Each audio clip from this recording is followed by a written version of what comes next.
Good evening. Welcome back to the COVID cast. This is day 14, March 27th, Friday, 2020. This is Henry Hushke recording here from Traverse City in Michigan on the northwestern corner of the Lower Peninsula. And today is Fun Day Friday, and on a cue, my dog has just come in, so first thing of Fun Day Friday, I'd like to talk about the power of pets. Harry just came in as a toy. On Fun Day Friday, while we're doing our social distancing, our physical distancing, I should say, one really good way to kind of keep ourselves sane is to play with our pets. Play with our pets, yeah. And take them on walks, get good exercise, and have that kind of sense of connection. So, yeah, on this Fun Day Friday, if you have a pet, go treat it well. Go give it a little rub. They're a pain sometimes, but they can be super positive to our experience throughout all this.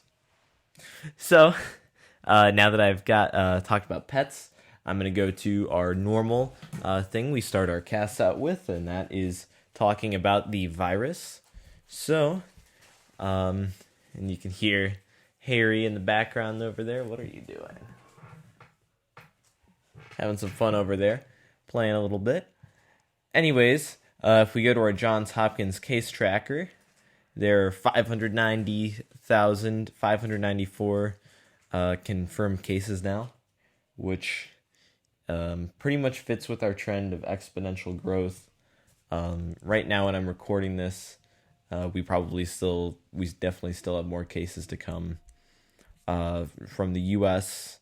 and from a few other countries. Yeah, so this should go up. Yesterday we saw about 62,000 new cases, and there are about 61,000 new cases so far today. So I'm assuming that by the end of the day we'll be at about 65,000 new cases. So new case numbers continue to rise, and things continue to look fairly dire. Today in Michigan, we had our largest case increase out of any cases. We had 801 new cases today, bringing us to 3,600 total new cases and 92 total deaths. So yeah, virus still continues to be a big issue. And yeah, another really bad milestone crossed today. The U.S. Now over 100,000 cases in the U.S. So hopefully it'll be a long time before we reach, or hopefully we don't even reach, the next power of 10, the millions. But this has come extremely quickly. We didn't even get to the end of March before this, so we'll continue to track. Definitely, the U.S. is still in the explosion phase of the virus. Yeah, and you just want to play. You just want to play, don't you? Yeah. Harry's very hyped. Harry's busting into this little office where I'm recording. Oh yeah. You know what? I'm gonna have to take a picture of this. This is very cute. Let's see here, just so you can get an idea what I'm looking at right now. Okay, now that I got that photo of this crazy dog, you can see what I'm doing kind of underneath the table right now. Oh boy. Anyways, sorry, although it's a good distraction. Anyways, global cases continue to rise. Italy today reported over 900 deaths, so pretty dark out of Italy. But it does seem like their new cases are kind of staying constant. So, like I said, hopefully in a few days we'll start to see that dip. I did just in my local experience. Today we went to the grocery store for the first time in, I believe, about 10 days. We're stocked up with about 3 weeks of stuff right now. After today. Anyways, just going to the grocery store, no one's wearing any masks. the workers. We did a delivery service, a really awesome delivery service. Um, but that worker, I really wish those workers, while they're doing that, they're not wearing gloves or masks or anything. And the grocery store is really busy, as you can imagine. There's a lot of people going to the grocery store right now. People who would normally go out to eat and stuff. So I'm a little nervous about, I think as we get into more lockdown phases, that's going to be the main vector of spread is going to be at the grocery store and at those places. So they really got to up their game there, frankly. Anyways, now that Harry continues to go crazy underneath the desk, um, I am gonna move on to the fun part of Fun Day Friday, the leisurely topic we're gonna talk about. So today I have something that's probably not that good for you, but is something you should check out. It's the top 10 time-killing apps. I'm putting out my 10 apps that I think are really good to do during this.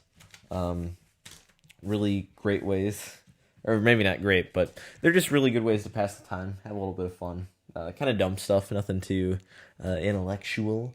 I guess a few things maybe, but nothing too crazy. Just some lighthearted fun you can have.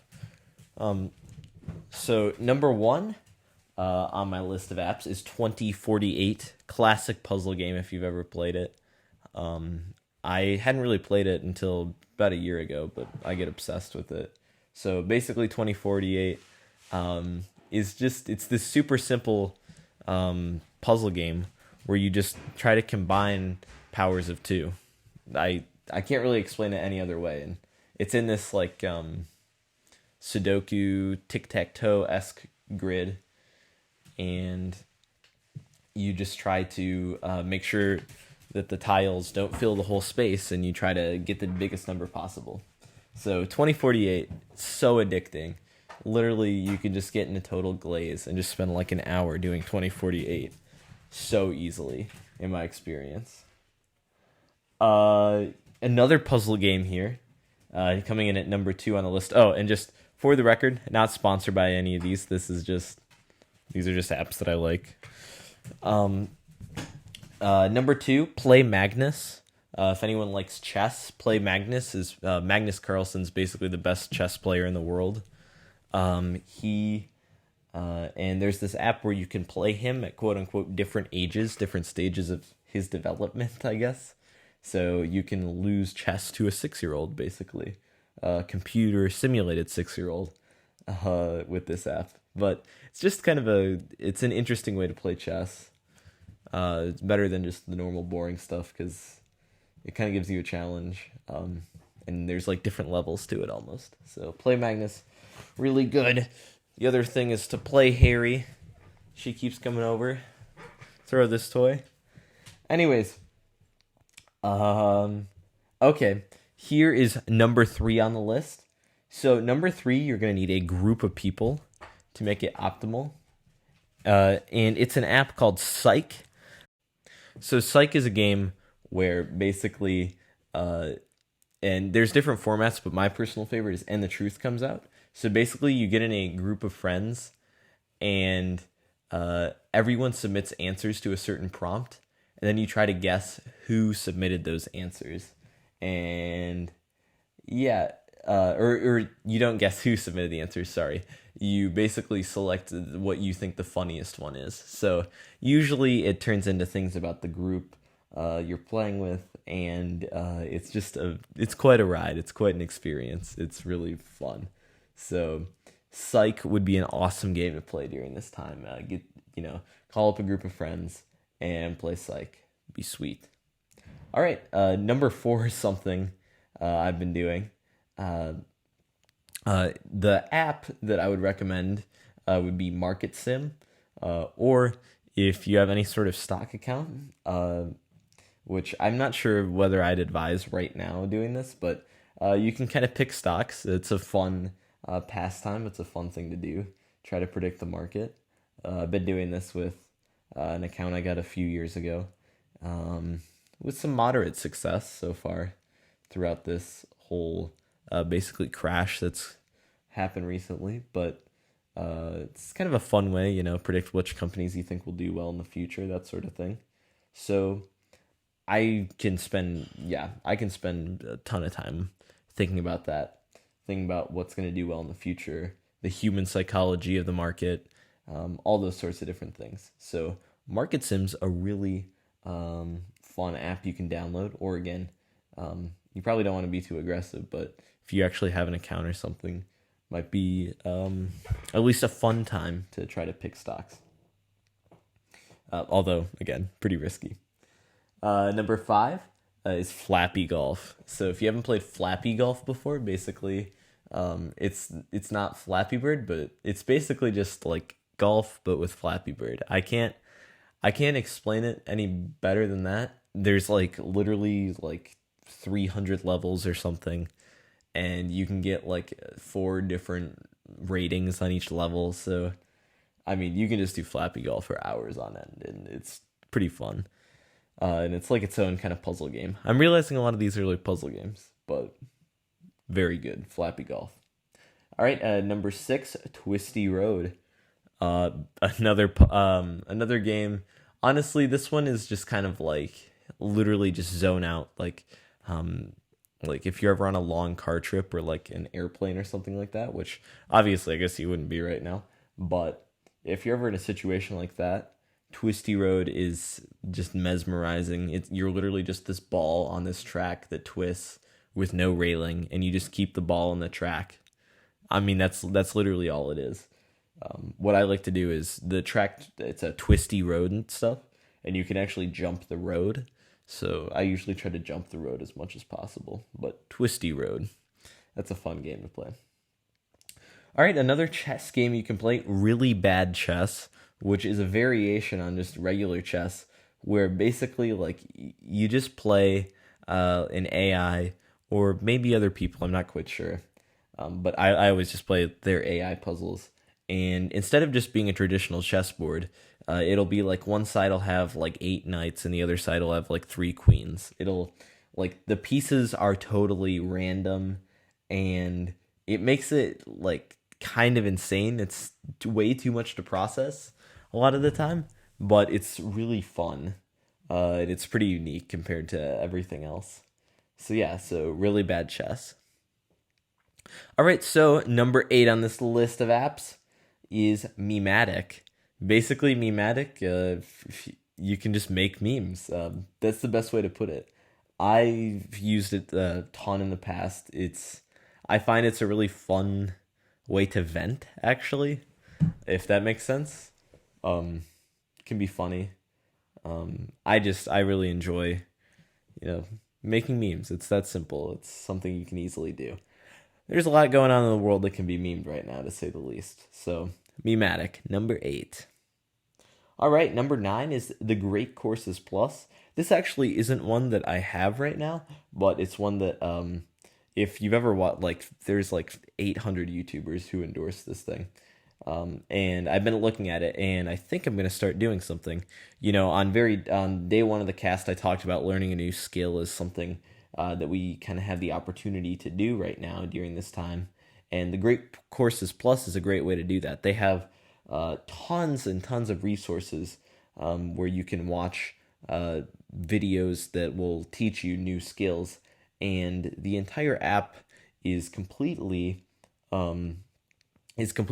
So it's a really good, as far as I know. There may be some in-app purchases. I'm not sure. But it's a really awesome thing, and from what I've seen, it's a really cool resource. So, the Great Courses Plus, number 9. All right, and rounding out the list is one that I'm sure you've all heard of quite a bit, and you probably all almost have. I was trying to keep this down to apps that maybe people wouldn't have, but I'm guessing most people have this one. Even though actually I don't, which is funny. I only have it on my computer. Anyways, it's Zoom. So I'm sure you've all heard of Zoom for your classes, or if you haven't, basically Zoom is like Skype on steroids, is how I would put it. FaceTime on steroids. It's basically like a better version of those things. It's this interface where you can have, I'm not quite sure how many people, but you can have like 30 plus, probably, if I had to guess, up to 50, but I don't even know, people on the same group FaceTime or Skype call, but it's a Zoom. And it's a really cool resource. It's a good way to get together with people. It's got it's got its own chat feature. It's got a bunch of different features that I think make it really user friendly and really great to use. So that's number 10 on the list, Zoom, a really nice app. And that finishes our list of the top 10 time killing apps here for you as we head into the weekend and spring break. I know spring break has been ruined, so maybe these are some things that you can do to have fun over our sequestered spring break, maybe social distancing spring break. So yeah, Zoom. All right. So I want to thank you so much for listening to this 14th day of the COVID cast. I really appreciate all the support I've been getting. And I hope you have a fantastic Friday.